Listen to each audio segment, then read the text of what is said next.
I need to interrupt you here because we are getting some flashes coming across the wires right now about China releasing its loan prime rate. No change is expected. It's keeping its 5-year loan prime rate at 4.6% and it's keeping its 1-year loan prime rate at 3.7%. Going along with all these expectations that China is expected to stay put, but as an economist, do you expect China to do more easing down the road, more targeted easing?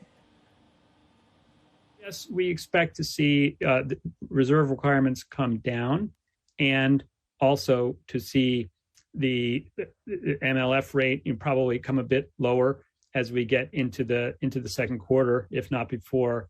But the bulk of stimulus will likely come via fiscal and credit policy.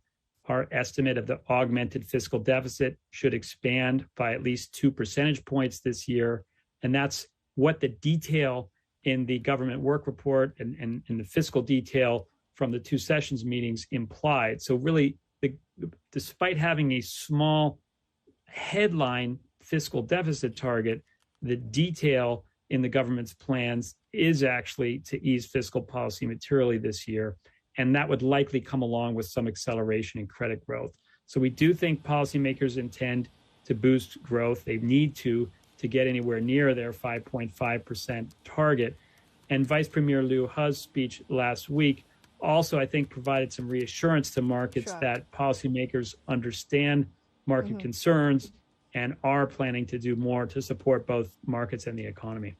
Okay, Andrew, we know that all this coming in a time when China is struggling to cope with a worsening COVID-19 outbreak. In terms of the loan prime rate, could they move on the 1 year first to really help out the small and medium-sized players?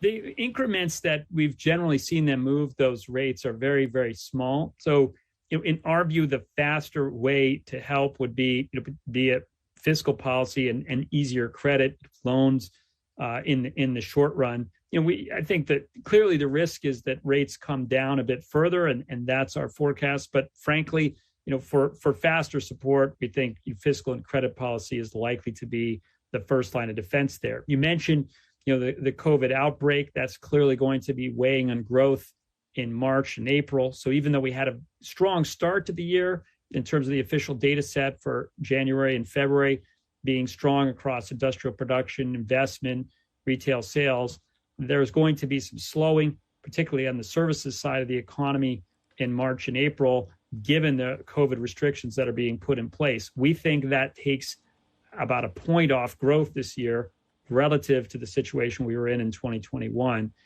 Could be worse depending on how broad and severe these lockdowns need to be. So really, more policy support is the order of the day.